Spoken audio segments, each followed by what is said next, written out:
Marwari media आप देख रहे हैं। आज है 2 जून 2026 मंगलवार का दिन, हिंदू तिथि ज्येष्ठ माह की द्वितीया। नजर डालेंगे आज की बड़ी खबरों पर। शुरुआत करेंगे देश की बड़ी खबर के साथ। सबसे पहले तो बड़ी और काम की जानकारी आपको दे दूं। आजकल QR कोड स्कैन करो और पेमेंट हो गया। यह वाक्य अब हर भारतीय की रोजमर्रा की जिंदगी का सबसे अहम हिस्सा बन चुका। चाय की टपरी से लेकर बड़े शॉपिंग मॉल्स और हवाई सफर तक हर जगह यूनिफाइड पेमेंट्स इंटरफेस यानी UPI का दबदबा साफ नजर आता है। भारत के इस स्वदेशी डिजिटल पेमेंट सिस्टम ने अब एक और नया ऐतिहासिक मुकाम हासिल कर लिया है। मई के महीने में कुल 23.2 बिलियन यानी कि 2320 करोड़ बार UPI से पेमेंट किया गया, जिनकी कुल कीमत 29.90 लाख करोड़ रुपए के रिकॉर्ड स्तर पर पहुंच गई है। और सबसे बड़ी राहत की बात तो यह है, UPI अब देश के बाहर भी काम कर रहा है। अभी UPI 8 से अधिक देशों में लाइव है और तेजी से अपना विस्तार कर रहा है।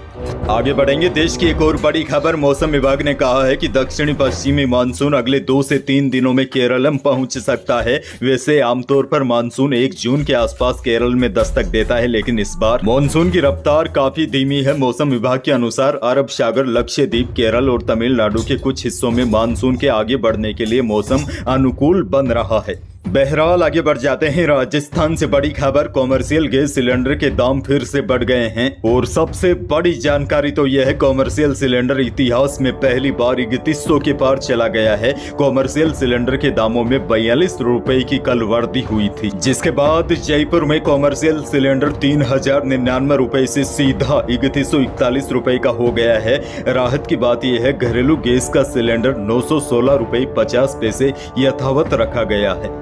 आगे बढ़ेंगे। एक और बड़ी और काम की खबर। अगर आप किसी से पुराना मोबाइल खरीदने की सोच रहे हैं तो यह खबर आपके लिए बेहद काम की है। राजस्थान पुलिस ने सस्ते दामों पर पुराना मोबाइल खरीदने वालों के लिए एडवाइजरी जारी करते हुए KYM से जांच करने की सलाह दी है। पुलिस का कहना है, बिना सत्यापन के पुराना मोबाइल खरीदने पर लोग साइबर ठगी, चोरी के फोन या ऑनलाइन फ्रॉड के मामलों में फंस सकते हैं। यानी कि बिना जांच के सेकेंड हैंड मोबाइल खरीदना भारी पड़ सकता है। एडवाइजरी में मोबाइल की डिटेल और वैधता जांचने के बाद ही खरीदारी करने की अपील की गई है। बिना जांच पड़ताल के खरीदा गया मोबाइल चोरी या ब्लैक लिस्टेड या क्लोन होने पर न केवल आर्थिक नुकसान हो सकता है, बल्कि खरीदार को कानूनी परेशानियों में भी डाल सकता है। इसीलिए पुलिस की साइबर क्राइम शाखा ने नागरिकों को नया या पुराना सेकेंड हैंड मोबाइल खरीदते समय सतर्क रहने की सलाह दी है। अगर बाई चांस आप किसी अनजान व्यक्ति से पुराना मोबाइल यानी कि सेकेंड हैंड मोबाइल खरीद लेते हैं तो पुलिस के अनुसार उसकी KYM करवाना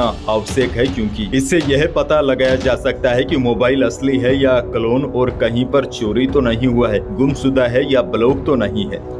आगे बढ़ जाते हैं। बड़ी खबर। लोकसभा में नेता प्रतिपक्ष राहुल गांधी कल राजस्थान के तीर्थराज पुष्कर पहुंचे। कांग्रेस के राष्ट्रीय चिंतन शिविर के समापन कार्यक्रम में उनकी मौजूदगी राजनीतिक और संगठनात्मक दृष्टि से भी चर्चा का विषय बनी हुई है। इस दौरान राहुल गांधी ने राजस्थान कांग्रेस में प्रदेश कांग्रेस कमेटी और कांग्रेस विधायक दल के बीच बेहतर तालमेल की सराहना करते हुए इसे देश के अन्य राज्यों के लिए उदाहरण बताया। हालांकि राहुल गांधी के इस दौरे के साथ ही साल 2018 का वह चर्चित पुष्कर प्रवास भी एक बार फिर सुर्खियों में आ गया है, जब उन्होंने यहीं से अपना गोत्र सार्वजनिक कर राष्ट्रीय राजनीतिक में नई बहस छेड़ दी थी।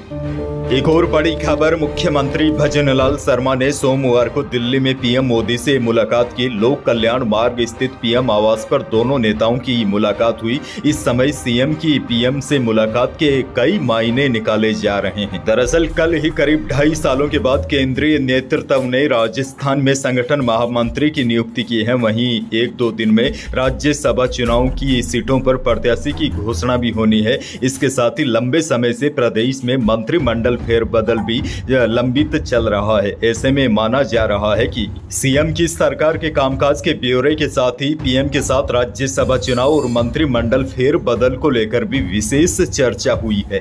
वैसे आपको बता दूं, मुख्यमंत्री की PM मोदी से पिछले 3 महीनों में यह तीसरी मुलाकात हुई है। खैर अगली बड़ी खबर की ओर बढ़ जाते हैं। प्रदेश में पंचायत चुनाव 31 जुलाई तक होंगे या नहीं, हाईकोर्ट के निर्देश के बावजूद इस पर संशय अभी भी बरकरार है। सबसे बड़ा सवाल तो यह है, अगर इस बार भी ओबीसी आयोग 20 जून तक आरक्षण का डेटा नहीं दे पाता तो एक बार फिर पंचायत चुनाव टाले जा सकते हैं। वहीं जानकारों का कहना है राज्य निर्वाचन आयोग के सामने दो विकल्प है। पहला, बगैर आरक्षण के चुनाव कार्यक्रम जारी कर दिया जाए और दूसरा, समय बढ़ाने के लिए सुप्रीम कोर्ट का दरवाजा खटखटाए। खैर आगे बढ़ जाते हैं। बड़ी खबर, भाजपा प्रदेश अध्यक्ष मदन राठौड़ के सामाजिक बहिष्कार करने वाले बयान पर हनुमान बेनीवाल ने पलटवार करते हुए कहा कि यह देश संविधान और कानून से चलता है। आज के आधुनिक दौर में जब खाप पंचायतें भी किसी का सामाजिक बहिष्कार नहीं कर सकती, फिर सत्ताधारी दल के प्रदेश अध्यक्ष द्वारा ऐसी बात कहना पूरी तरह गैर कानूनी और अमर्यादित है। मदन राठौड़ के बयान के बाद बेनीवाल ने साफ किया कि वो कोर्ट जाने के लिए तैयार है। उन्होंने बताया कि इस मामले को लेकर हाई कोर्ट और सुप्रीम कोर्ट के बड़े वकीलों के संपर्क में है और जल्द ही मदन राठौड़ को इसका कानूनी नोटिस भी थमाया जाएगा। नागौर से बड़ी खबर, श्रद्धालुओं की बस को डंपर ने टक्कर मार दी। टक्कर इतनी भीषण थी कि बस बेकाबू होकर सड़क पर पलट गई और डंपर अनियंत्रित होकर पास में खड़े बोलेरो से टक्कर मारते हुए ढाबे में घुस गया। यह हादसा हरिद्वार में हुआ था। इस हादसे में नागौर की एक महिला की मौत हो गई, जबकि 37 श्रद्धालु घायल हो गए। पुलिस ने सभी घायलों को हरिद्वार के जिला हॉस्पिटल में भर्ती करवाया है।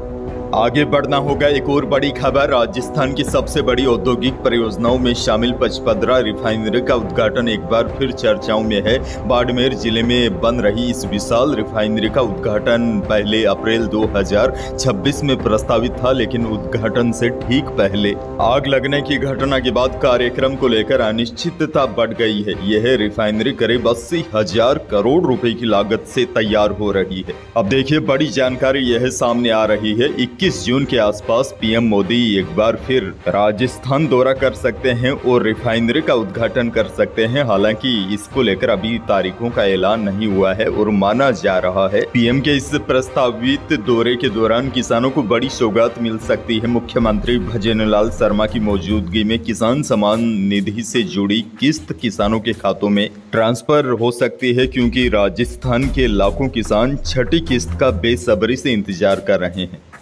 खैर आगे बढ़ेंगे। बड़ी खबर, वायदा बाजार की नरमी के असर से जयपुर सराफा बाजार में सोमवार को दोनों ही कीमती धातुओं में गिरावट देखी गई। चांदी 700 रुपए कम होकर 2,70,300 रुपए प्रति किलो रही। शुद्ध सोना भी 300 रुपए टूटकर 1,59,700 रुपए प्रति 10 ग्राम रहा और जेवराती सोना भी 300 रुपए टूटकर 1,47,700 रुपए प्रति 10 ग्राम रहा।